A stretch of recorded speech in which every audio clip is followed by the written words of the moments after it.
Hello everyone, very good afternoon to all of you. आज के video में 7 से 10 मार्च 2024 तक के इम्पोर्टेंट करंट अफेयर कवर करेंगे। सारी न्यूज़ इम्पोर्टेंट है, इसलिए वीडियो को अंतिम तक ध्यान से देखिएगा। करंट अफेयर की पीडीएफ स्टैटिक जीके के साथ आप मेरे टेलीग्राम ग्रुप से डाउनलोड कर सकते हैं। मेरे टेलीग्राम का ऑफिशियल लिंक वीडियो के डिस्क्रिप्शन में सबसे ऊपर दिया हुआ है। पहले बात करेंगे, लास्ट वीडियो में मैंने आपसे जो क्वेश्चन पूछा था उसकी।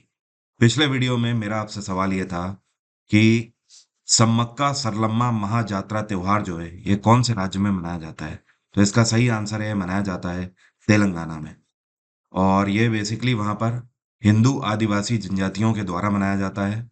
और इस त्योहार का मतलब ये है कि जो हिंदू आदिवासी जनजातियां हैं वो देवियों की पूजा करते हैं इस त्योहार में। तो ये हर वर्ष मनाया जाने वाला त्योहार है। और इतना ही नहीं, ये दुनिया के कुछ ऐसे त्योहारों में से एक है जहाँ पर सबसे ज्यादा आदिवासी जनसंख्या हिस्सा लेती है। और तेलंगाना में इस टाइम पे नए मुख्यमंत्री हैं ए रेवांत रेड्डी। कौन है? ए रेवांत रेड्डी। और यहाँ पे गवर्नर हैं तमिलसई सुंदरराजन। अब शुरू करते हैं करंट अफेयर। हाल ही में ये कौन से केंद्रीय मंत्री हैं जिनके द्वारा डिजिटल इंटेलिजेंस प्लेटफॉर्म लॉन्च किया गया है जिसका नाम है चक्षु? क्या नाम है? चक्षु। चक्षु का मतलब होता है आंख से। और दैट मीन्स कि किसी एक पर्टिकुलर चीज पर यहाँ पर ध्यान देने वाली बात हो रही है। तो इसको संचार साथी पोर्टल के ऊपर लॉन्च किया गया है, चक्षु नाम का एक डिजिटल इंटेलिजेंस प्लेटफॉर्म। तो इसको लॉन्च करने वाले मिनिस्टर हैं अश्वनी वैष्णव, क्योंकि ये इस टाइम पर आईटी मिनिस्टर हैं। अब ये प्लेटफॉर्म करेगा क्या? देखिए देखिए, पूरे भारत भर में इस तरीके के कई सारे फ्रॉड केसेस दर्ज किए जा रहे हैं। आपने सुना होगा कि कॉल आती है और वो बोलते हैं कि हम बैंक से बोल रहे हैं, या फिर आपको ओटीपी शेयर करने की बात बोलेंगे, या फिर आपको बोलेंगे, एक लिंक भेजकर बोलेंगे कि आप इस पे क्लिक करिए तो आपको इतने का ये ऑफर मिलेगा, वो ऑफर मिलेगा। तो इस तरीके की जो फ्रॉडलेंट कॉल्स हैं उनको रिपोर्ट करने के लिए चक्षु नाम का प्लेटफॉर्म लॉन्च किया गया है। इसमें आपको फैसिलिटी दी गई है कि अगर आपके साथ ऐसा हुआ है तो आप व्हाट्सएप नंबर या फिर उस फला कॉलर का जो नंबर है, उन सारी चीज़ों को इस पोर्टल पे आप डाल सकते हो। साथ में आपके साथ किस तरीके की वारदात हुई है, जैसे कि बैंक अधिकारी बन के आपको बोला है या फिर किसी और प्लेटफॉर्म से बोलने की बात कही गई है, वो सारी चीज़ें आप यहाँ पर रिपोर्ट कर सकते हो।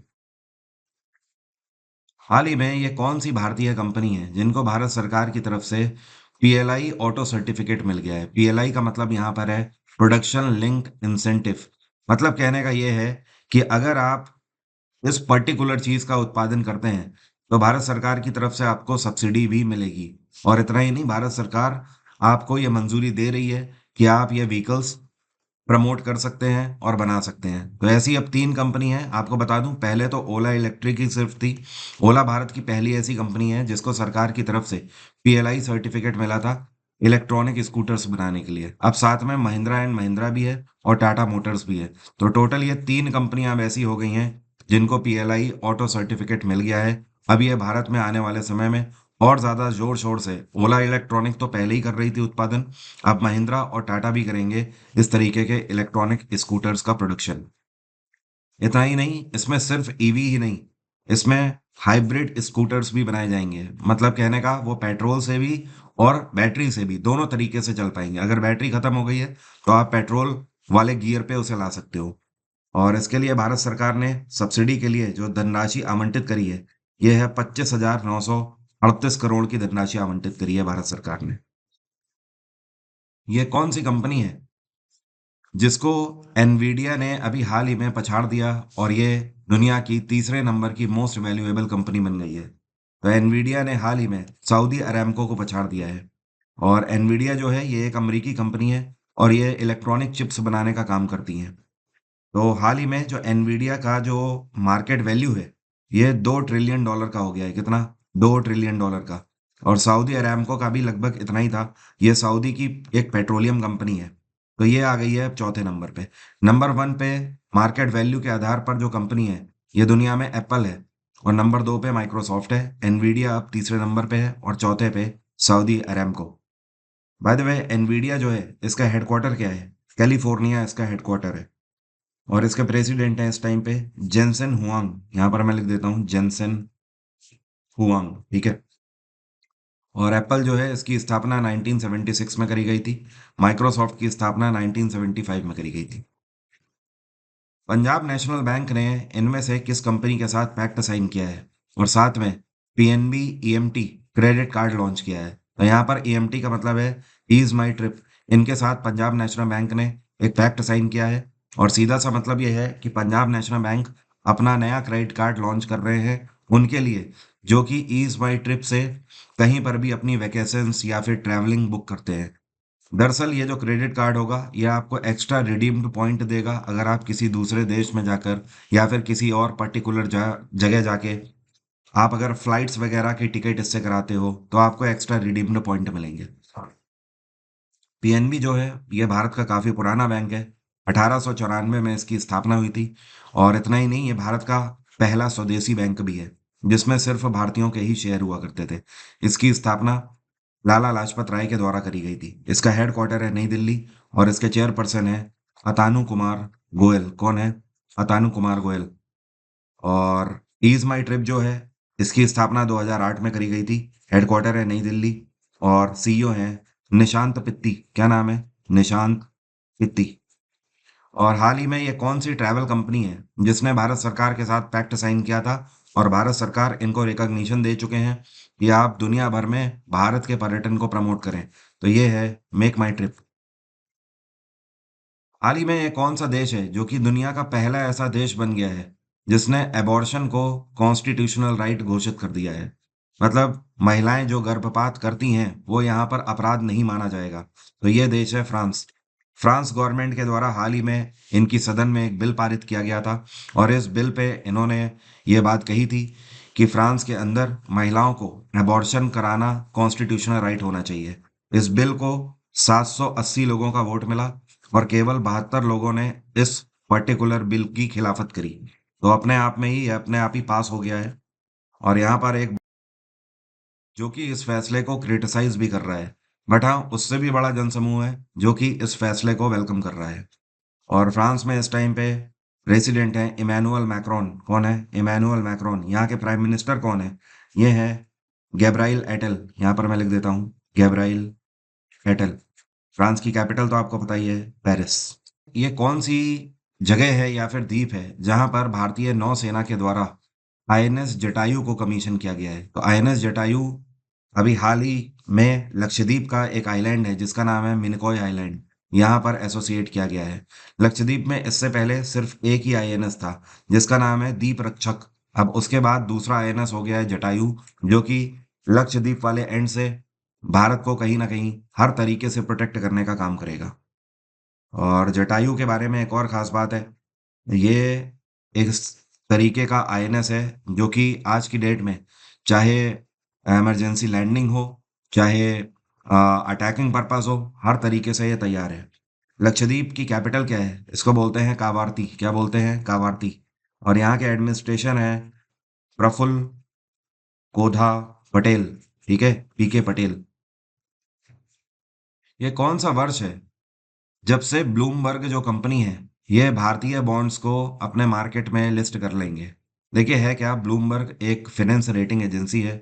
आपने कई बार मेरे मुंह से नाम भी सुना होगा कि ब्लूमबर्ग ने लिस्ट जारी करी है और बताया है कि भारत इस टाइम पे अर्थव्यवस्था के आधार पर कितने देशों की सूची में आ रहा है, टॉप में आ रहा है या फिर टॉप 5 में आ रहा है। ये सारी चीजें ब्लूमबर्ग इंडेक्स बनाती रहती है।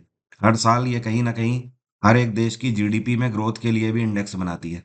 तो इन्होंने फैसला लिया है कि ये अगले साल से 2025 से भारतीय बॉन्ड्स को अपने मार्केट में लिस्ट करेंगे, क्योंकि भारत की जो करेंसी है रुपया, ये दुनिया भर में बहुत बड़े पैमाने पर आज की डेट में यूज हो रही है।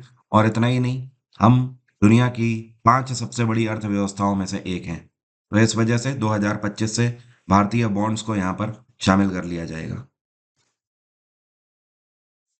ये कौन सा बेवरेज है जिसके ब्रांड एम्बेसडर के रूप में नयनतारा को अपॉइंट किया गया है? नयनतारा एक अभिनेत्री हैं, बॉलीवुड में भी काम करती हैं, इसके अलावा तमिल में भी काम करती हैं।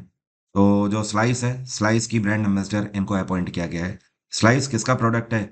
ये पेप्सिको का प्रोडक्ट है। पेप्सिको एक अमेरिकी कंपनी है और फिलहाल कुछ टाइम पहले जो नॉर्थ अमेरिका है वहां पर स्लाइस को बैन कर दिया गया था, लेकिन फिर पेप्सिको ने इसको नए तरीके से उतारा ऑर्गेनिक बनाकर, और अब ये नॉर्थ अमेरिका में भी कंज्यूम किया जा रहा है।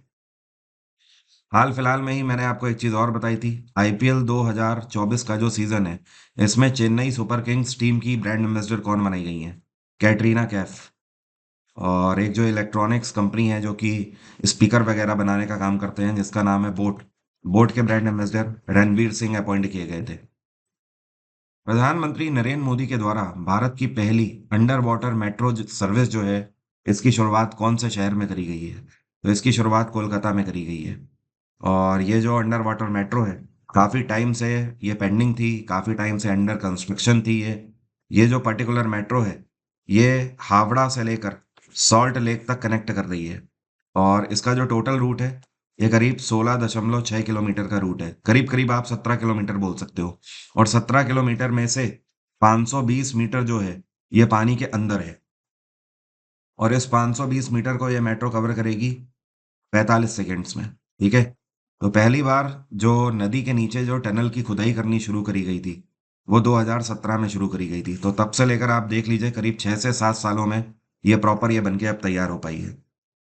और अगर देखा जाए कि ये वाटर सरफेस से कितना नीचे है, तो हुगली नदी के पानी की सतह से टोटल अगर देखा जाए तो ये 26 मीटर नीचे ट्रेन चल रही है, जो कि काफ़ी डेप्थ है अपने आप में। और पश्चिम बंगाल में सरकार है ममता बनर्जी की। यहाँ के गवर्नर कौन है? सीवी आनंदा बोस। कौन है? सीवी आनंदा बोस। शहबाज शरीफ, जो कि इस टाइम पर न्यूज़ में एक बार फिर से, हाल ही में ये पाकिस्तान के नए प्रधानमंत्री बने हैं।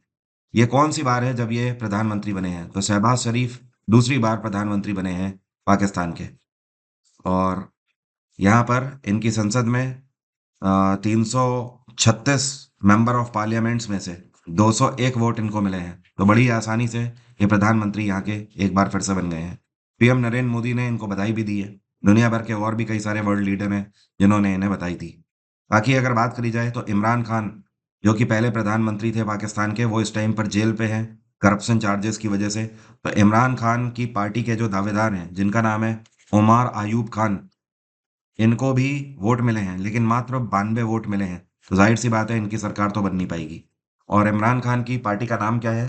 तहरीक ए इंसाफ। ये कौन सा राज्य है जहां पर भारत का पहला गवर्नमेंट ओन्ड ओटीटी लॉन्च किया गया है? ओटीटी प्लेटफॉर्म जैसे कि अमेजॉन प्राइम हो गया, नेटफ्लिक्स हो गया, डिज्नी प्लस हॉटस्टार हो गया, इस तरीके से। तो ओटीटी का फुल फॉर्म होता है ओवर द टॉप। तो नया ओटीटी प्लेटफॉर्म केरल ने लॉन्च किया है, और इसी के साथ भारत में पहला ऐसा राज्य केरल बन गया है जिसने अपना खुद का ओटीटी प्लेटफॉर्म लॉन्च किया है। केरल सरकार ने 2 साल पहले इसका अनाउंसमेंट किया था कि अपना सेल्फ ओटीटी लॉन्च करेंगे। 2 साल लग गए इस ओटीटी को बनाने में। इसका नाम है सी स्पेस। क्या नाम है? सी स्पेस। और इसको इन्होंने इसलिए लॉन्च किया था क्योंकि केरल सरकार ये चाहती थी, इनका पहले भी ये दावा था कि जैसे नेटफ्लिक्स हो गया, अमेजॉन प्राइम हो गया, ये साउथ इंडियन मूवीज़ को बहुत कम लिस्ट करते हैं अपने प्लेटफॉर्म में। इस वजह से इन्होंने ये फैसला लिया है अपने कल्चर और सिनेमा को प्रमोट करने के लिए। केरल में गवर्नर हैं आरिफ मोहम्मद खान, और यहाँ के मुख्यमंत्री हैं पिनाराई विजयन। ये कौन से राज्य सरकार है जिसके द्वारा स्टेट विडो री मैरिज प्रमोशन स्कीम लॉन्च करी गई है? तो ये है झारखंड में चंपाई सोरेन की सरकार। अब ये जो योजना है, इस योजना के अंतर्गत झारखंड सरकार का फैसला है कि ऐसी महिलाएं जो कि विधवा हैं, ठीक है, और अगर वो पुनः शादी करना चाहती हैं, फिर से वो शादी करना चाहती हैं, तो ऐसे में झारखंड सरकार की तरफ से 2 लाख रुपए की धनराशि उनको दी जाएगी। ठीक है। तो ये अपने आप में एक तरीके से री मैरिज प्रमोशन स्कीम है, जो कि इस तरीके की महिलाएं जिनके बच्चे हैं या फिर घर की जिम्मेदारी है और वो विडो हो गई हैं, तो वो समाज में एक सम्माननीय और एक अच्छे स्तर पे जाके आगे अपना जीवन व्यतीत कर सकें। रिजर्व बैंक ऑफ इंडिया के गवर्नर की तरफ से, जो कि शक्तिकांत दास हैं, ये कौन सी कंपनी है जिसको inter operable system for internet banking के लिए अप्रूवल दे दिया गया है? तो ये है एनपीसीआई। एनपीसीआई जिसको बोलते हैं national payment corporation of India. NPCI को ये वे प्रॉपर राइट्स दे दिए गए हैं आरबीआई की तरफ से कि अब ये पेमेंट एग्रीगेटर की तरह काम कर पाएंगे, जैसे कि गूगल पे हो गया, फोन पे हो गया, ये अपना खुद का पेमेंट एग्रीगेटर बना पाएंगे। अभी तक एनपीसीआई गूगल पे हो गया, भारत पे हो गया, पेटीएम हो गया, इन सब के लिए मानक बनाने का काम करते थे। लेकिन अब एनपीसीआई अपना खुद का एग्रीगेटर भी इन्हीं कंपनियों की तरह बना पाएंगे। ठीक है, तो ये फैसला इसलिए लिया गया है कि हाँ, ये जो प्राइवेट कंपनीज हैं, प्राइवेट कंपनीज से हट के भारत में एक ऐसी गवर्नमेंट कंपनी हो जिस पर लोग फायदा जिस पर लोग विश्वास कर पाए, क्योंकि ये एक गवर्नमेंट एजेंसी होगी। और एनपीसीआई की स्थापना साल 2008 में करी गई थी। इसका हेडक्वार्टर है मुंबई और इसके सीईओ हैं दिलीप असबे। क्या नाम है? दिलीप असबे। बाकी आरबीआई जो है, इसका हेडक्वार्टर भी मुंबई है। स्थापना 1935 में करी गई थी और गवर्नर हैं शक्तिकांत दास। 2023 में Shaktikanta Das governor of the year के टाइटल से सम्मानित किए गए थे।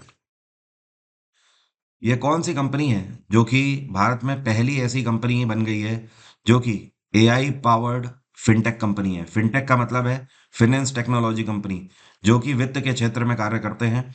तो ये पहली ऐसी फिनटेक कंपनी बन गई है जो कि एआई पावर्ड होगी, आर्टिफिशियल इंटेलिजेंस बेस्ड होगी, और ये अपने सारे प्लेटफॉर्म इसी तरीके से लॉन्च करेंगे। तो ये है इन्फीबीम एवेन्यूज। क्या नाम है? Infibeam avenues. और इसका हेडक्वार्टर है गुजरात का गिफ्ट सिटी। इस कंपनी की स्थापना 2007 में करी गई थी। इसके सीईओ हैं विशाल मेहता। कौन है? विशाल मेहता। ये कौन सी कंपनी है जिसने भारत का पहला small scale liquefied natural gas unit launch किया है? तो ये कंपनी है गेल। कौन सी? Gas authority of India limited. अब देखिए है क्या, अभी तक बड़े लेवल के जो लिक्विफाइड नेचुरल गैस प्लांट थे, ठीक है, उनसे हटकर पहली बार एक स्मॉल स्केल पर इसको लॉन्च किया गया है। ठीक है, एक और बात, इसको लॉन्च किया गया हरदीप सिंह पुरी के द्वारा। हरदीप सिंह पुरी जो कि इस टाइम पे पेट्रोलियम एंड नेचुरल गैस मंत्री हैं। तो इनके द्वारा एक साथ भारत के 17 राज्यों में 201 सीएनजी स्टेशंस भी नए लॉन्च किए गए हैं। क्या? CNG stations. आने वाले समय में भारत सरकार ये टारगेट लेकर चल रही है कि 2030 तक भारत में 17,500 सीएनजी स्टेशन लग जाएंगे, जो कि कहीं ना कहीं पेट्रोलियम के कंजम्पशन को हमें कम करने में मदद करेंगे। बाकी गेल जो है, इसकी स्थापना 1984 में करी गई थी। हेडक्वार्टर है इसका नई दिल्ली और इसके सीएमडी है संदीप कुमार गुप्ता। कौन है? एस के गुप्ता। राष्ट्रपति द्रौपदी मुर्मू के द्वारा कितने ऐसे एमिनेंट आर्टिस्ट हैं जिनको 2022 और 23 के संगीत नाटक एकेडमी पुरस्कारों से सम्मानित किया गया है?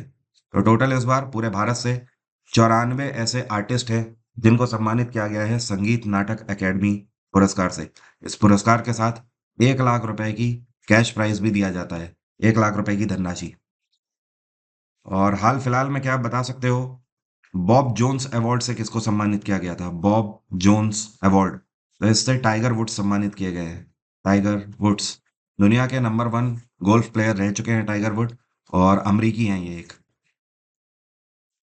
मालदीव्स ने हाल ही में कौन से देश के साथ एक डिफेंस कॉरपोरेशन एग्रीमेंट पर साइन किया है? तो मालदीव्स ने चाइना के साथ रक्षा सहयोग समझौते पर हस्ताक्षर अभी हाल ही में किया है। और इसका सीधा सा मतलब ये है कि मालदीव्स को चाइना की तरफ से फ्री सैन्य सहायता दी जाएगी। और ऐसा कब हो पा रहा है आपको पता ही है, अभी करीब 4 से 5 महीने पहले भारत और मालदीव्स के बीच में कई सारे विवाद हो रहे थे। ठीक है, कूटनीतिक विवाद जिनको बोला जाता है, पॉलिटिकल विवाद बोला जाता है। और मालदीव्स ने इसकी शुरुआत करी तब जब मालदीव्स ने इंडियन गवर्नमेंट को ये कहा कि आप अपनी जो डिफेंस है उसको यहाँ से हटा लीजिए। तो ये कहीं ना कहीं इंटरनेशनल पॉलिटिक्स का भी हिस्सा है जो कि चाइना की तरफ से खेली गई है। चाइना इन सारे कामों में बहुत माहिर है, इससे पहले यही काम उसने श्रीलंका के साथ भी किया था।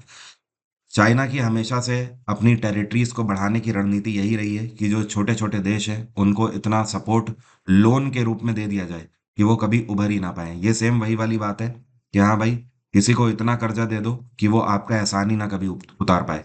सेम इस तरीके से यहाँ पर चाइना ने मालदीव्स के साथ भी अब करना शुरू किया है। खैर, मालदीव्स जो है इसकी कैपिटल है माले। और मालदीव्स के प्रेसिडेंट कौन है? ये है मोहम्मद मुइजू। क्या नाम है? मोहम्मद मुइजू। बाकी चीन में इस टाइम पे राष्ट्रपति हैं शी जिनपिंग। कौन है? Xi Jinping. हाल ही में ये कौन से यूनियन मिनिस्टर हैं जिनके द्वारा ई किसान उपज निधि लॉन्च करी गई है? ये अपने आप में एक ऐसी फैसिलिटी है जो कि किसानों को वेयर हाउस के पैरामीटर पर दी जाएगी। देखिए है क्या, मैं आपको समझाता हूँ। इसको लॉन्च किया गया है पीयूष गोयल के द्वारा। है क्या, जो किसान जब अपनी फसल उगाते हैं, ठीक है, तो उसके बाद वो उसे कोल्ड स्टोर में भी रखते हैं, क्योंकि जाहिर सी बात है इतनी उनके पास जगह नहीं होती है कि वो उसे रख पाए सारा अनाज वहाँ पे। तो जो ये अनाज है, ये भारत सरकार के द्वारा जो वेयर हाउस दिए जाते हैं वहाँ पर रख दिया जाता है। इसके लिए भारत सरकार उनसे चार्ज भी करती है, ठीक है। तो अभी तक 3% चार्ज करते थे, अब इसको घटाकर 1% कर दिया गया है। तो मतलब कहने का ये है कि टोटल वैल्यू का 1% केवल किसान को इस वेयर हाउस लॉजिस्टिक के अंतर्गत देना होगा। तो यहाँ पे एक बड़ी राहत हो जाएगी किसान के लिए। ये कौन सी भारत की ऑयल कंपनी है जो कि पहली ऐसी कंपनी बन गई है जो कि फॉर्मूला वन कार रेसिंग जो होती है ना, इन कारों के लिए अब फ्यूल बनाएंगे। इन कारों में जो आप नॉर्मल गाड़ियों में पेट्रोल डलाते हो ना, उससे कहीं ज़्यादा रिफाइंड फ्यूल पड़ता है, क्योंकि जाहिर सी बात है ये अपनी स्पीड के लिए जानी जाती हैं। और इनमें जो इंजन्स होते हैं वो भी वर्ल्ड क्लास होते हैं। तो ये है Indian oil. Indian oil Bharat की सबसे बड़ी ऑयल कंपनी है। इन्होंने हाल ही में मैन्युफैक्चरिंग चालू कर दी है फॉर्मूला वन कार रेसिंग्स के फ्यूल के लिए। अगले 3 महीनों में ये फ्यूल बाजार में भी आ जाएगा हर तरीके से। और इसके लिए आपको बता दूं, इंडियन ऑयल कॉरपोरेशन ने दुनिया भर के अभी तक 15 देशों से भी पैक्ट साइन कर लिए हैं। ये वो देश हैं जो कि कहीं ना कहीं भारत में होने वाली फॉर्मूला वन कार रेस में अपने खिलाड़ियों को हिस्सा दिलवाते हैं। तो इन देशों में भी इंडियन ऑयल का ये जो फॉर्मूला वन कार का जो फ्यूल होगा ये बेचा जाएगा। और इंडियन ऑयल की स्थापना 1959 में करी गई थी। इसका हेडक्वार्टर है नई दिल्ली। और इसके चेयरपर्सन है श्रीकांत माधव वैद्य। श्रीकांत माधव वैद्य।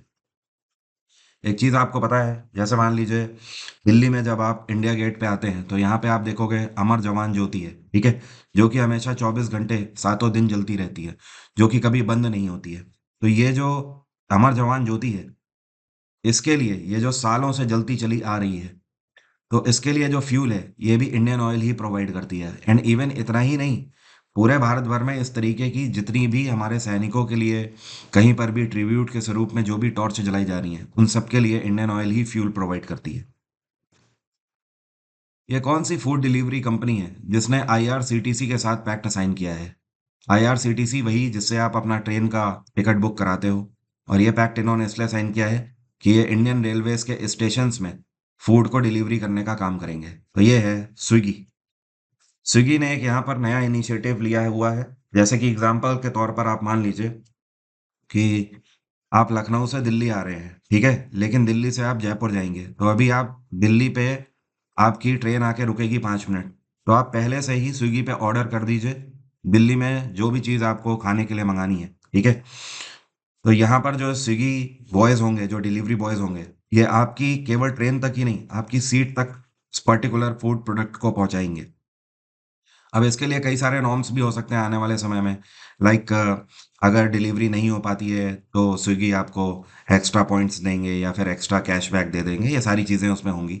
बट फिलहाल में इसकी शुरुआत भारत के कुछ शहरों से करी जा रही है। ये शहर कौन कौन से हैं जहाँ से इसकी शुरुआत करी जा रही है अभी हाल फिलहाल में? एक तो बैंगलोर से इसकी शुरुआत हो रही है। दूसरा, भुवनेश्वर रेलवे स्टेशन में इसकी शुरुआत होगी। और तीसरा, विशाखापत्तनम। और चौथा, आंध्र प्रदेश के अंदर विजयवाड़ा, ठीक है।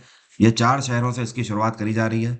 और आने वाले कुछ महीनों के अंदर ही करीब भारत के 60 शहरों में स्विगी इस तरीके की फैसिलिटी देगा। आईआरसीटीसी की स्थापना 1999 में करी गई थी। इसका हेडक्वार्टर है नई दिल्ली। इसके चेयरपर्सन है संजय कुमार जैन, एसके जैन। बाकी स्विगी जो है ये एक बैंगलोर बेस्ड कंपनी है। 2014 में इसकी स्थापना करी गई थी। और इसके चेयरपर्सन है श्री हर्ष मजेती। ये कौन सा राज्य है जहां पर पहला जनरेटिव एआई टीचर लॉन्च किया गया है स्कूल में? और इस एआई टीचर का नाम है आइरिस। मतलब एक चलता फिरता ये रोबोट है जो कि बच्चों को शिक्षित करने का काम करेगा सरकारी स्कूलों में। तो ये है केरल। केरल में पिनाराय विजयन की सरकार के द्वारा ये एक नया रोबोट तैयार किया गया है। और इस रोबोट को जो बनाने वाली कंपनी है इसका नाम है मेकर्स लैब। क्या नाम है? Makers lab. और ये जो रोबोट है आइरिस, ये एक महिला शिक्षक की भूमिका निभाता है। और ये 3 भाषाओं को बोल सकता है। और ये कठिन से कठिन सवालों के जवाब भी दे देता है, ठीक है। तो ये अपने आप में केरल के अंदर जो सरकारी स्कूल है वहां पर बच्चों को एक फनी वे में और इंटरेस्टिंग वे में टीचिंग करने का काम करेगा। और इसको केरल में त्रिवेंद्रम से लॉन्च किया गया है। भारत की ये कौन सी माइन है जो कि केवल भारत की नहीं पूरे एशिया की सबसे बड़ी माइन बन गई है, और इसकी जो कैपेसिटी है ये 70 मिलियन टन कैपेसिटी हो गई है। मतलब यहाँ पर इस माइन में 70 मिलियन टन क्षमता कोयले के उत्पादन की हो सकती है। पूरे साल भर में 70 मिलियन टन कैपेसिटी का कोयला उत्पादित किया जा सकता है इसमें।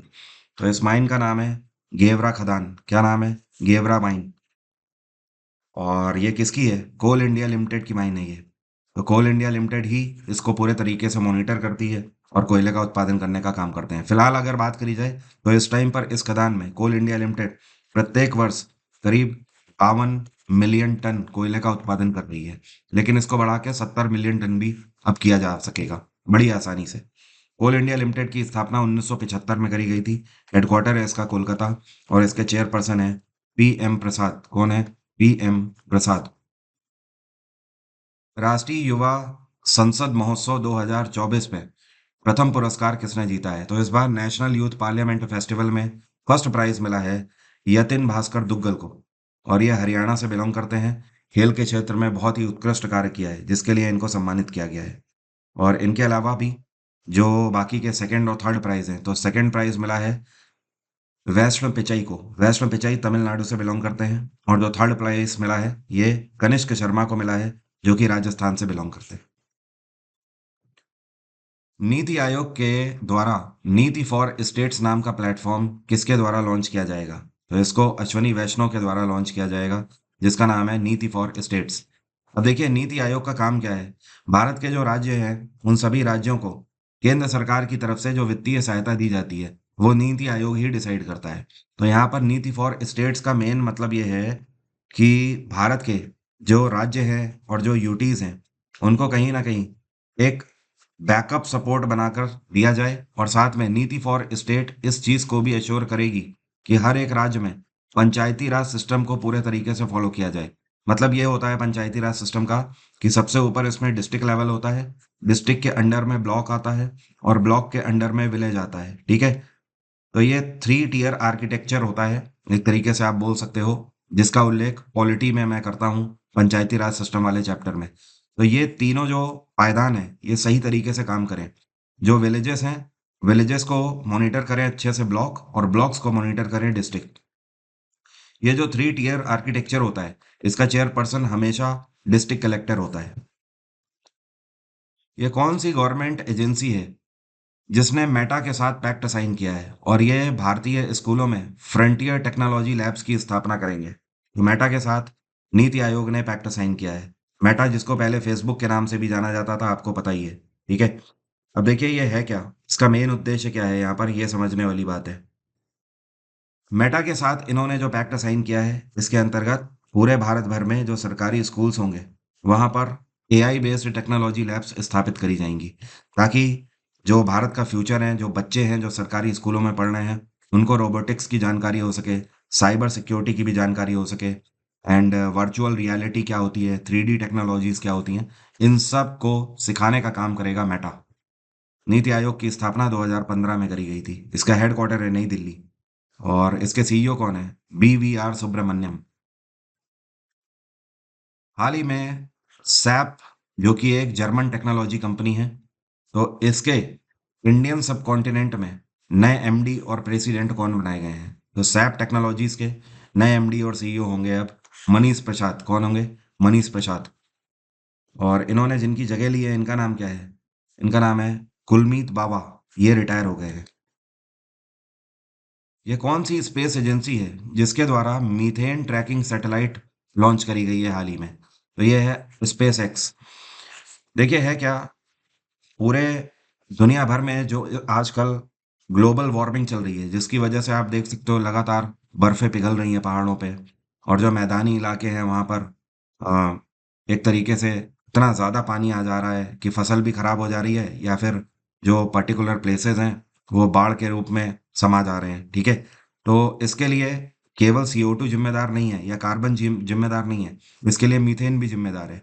तो ये जो सैटेलाइट स्पेस एक्स ने लॉन्च करी है, ये सैटेलाइट पूरे दुनिया में मीथेन जहां से ज्यादा जनरेट हो रही है उसे ट्रैक करने का काम करेंगे। क्योंकि अगर हमें ग्लोबल वार्मिंग से बचना है तो मीथेन का जो उत्सर्जन है इसको भी कम करना होगा।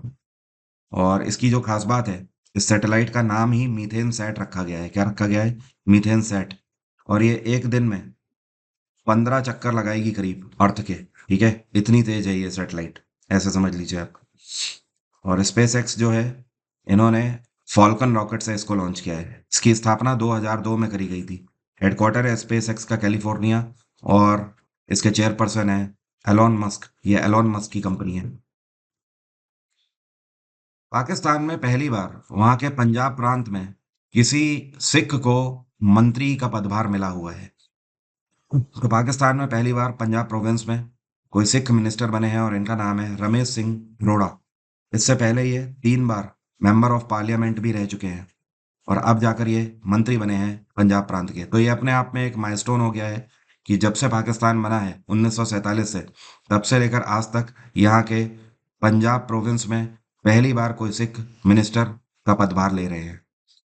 और ध्यान रहे, पाकिस्तान के अंदर जो सिख हैं वो माइनॉरिटीज में आते हैं। और ये जो रमेश सिंह अरोड़ा हैं, इनके द्वारा और भी कई सारे माइलस्टोन वहाँ पर दिए गए हैं। जैसे कि साल 2017 में ये सिख मैरिज रजिस्ट्रेशन एक्ट भी लेकर आए थे। इतना ही नहीं, पूरे पाकिस्तान के अंदर जितने भी गुरुद्वारे हैं उनके लिए गुरुद्वारा प्रबंधक कमेटी जो बनी हुई है, उसके भी चीफ यही है।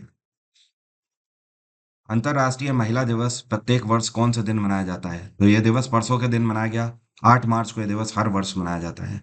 इस दिवस को मनाने के पीछे का मेन उद्देश्य यह है, दुनिया भर में हर एक देश में, हर एक कॉन्टिनेंट में महिलाओं को इक्वल राइट्स मिले। चाहे वो फिर वर्क कल्चर के हों, चाहे वो कमाने को लेकर हों, और चाहे वो किसी भी कल्चरल प्लेस का हिस्सा हो, हर तरीके से।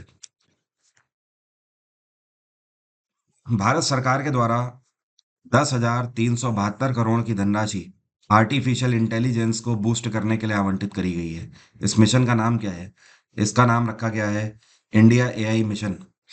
और ये जो 10,372 करोड़ की धनराशि है, इस धनराशि को अगले 5 सालों में भारत के अंदर एआई को बूस्ट करने के लिए ही यूज किया जाएगा, फिर चाहे वो कोई भी राज्य हो, चाहे कोई भी यूटी हो। इसको कई सारे की स्ट्रक्चर में डिवाइड किया गया है। जैसे कि आर्टिफिशियल इंटेलिजेंस का फाइनेंसिंग में कैसे यूज़ किया जाए ज़्यादा से ज़्यादा, बैंकिंग में, ठीक है।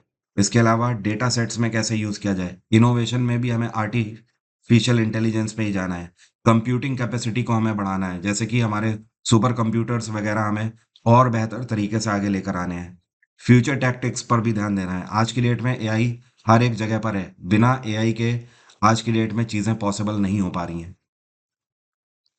अब मेरा आज का सवाल आपसे, आप में से कितने लोग बता सकते हैं? बहुत ही सिंपल सा क्वेश्चन पूछ रहा हूँ। एक देश है जिसका नाम है बोत्सवाना। ये कौन से महाद्वीप में आता है देश? कमेंट बॉक्स में लिखकर बताइए। 2024 के किसी भी एग्जाम के लिए लाइव बैच मेरा आ चुका है, तिरंगा बैच। ये बैच मैं 28 मार्च से शुरू कर रहा हूँ एग्जाम इंजन एप्लीकेशन में। इस बैच को आप एग्जाम इंजन एप्लीकेशन से अवेल कर सकते हैं। इसके लिए रजिस्टर अभी आप कर सकते हैं आज ही। इसमें डेमो क्लास भी अवेलेबल है। अगर आपको लगे तो आप इस डेमो को पहले लें, बाद में आप इसके लिए एनरोल करें। सीएचएसएल और एमटीएस का एग्जाम भी 2 महीने बाद लगा हुआ है, जिसके लिए जीएस का क्रैश कोर्स भी लॉन्च हो चुका है। इसमें आपको फ्री मॉक टेस्ट भी एक मिल रहा है। Okay, one liner and previous year questions के फॉर्मेट में है, तो आप इस बैच को भी अवेल कर सकते हैं।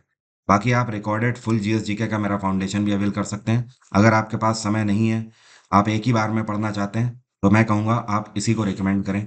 आप रिकॉर्डेड पूरा अवेल कर सकते हैं। इसमें खास बात यह है कि पूरी जीएस के साथ कंप्यूटर भी मैंने यहाँ पर दिया हुआ है और वन लाइनर का क्रैश कोर्स भी अवेलेबल है। तो आज की बात यहीं तक रहेगी। Thank you so much. Have a nice day. Take care. Bye bye. आपका दिन मंगलमय हो।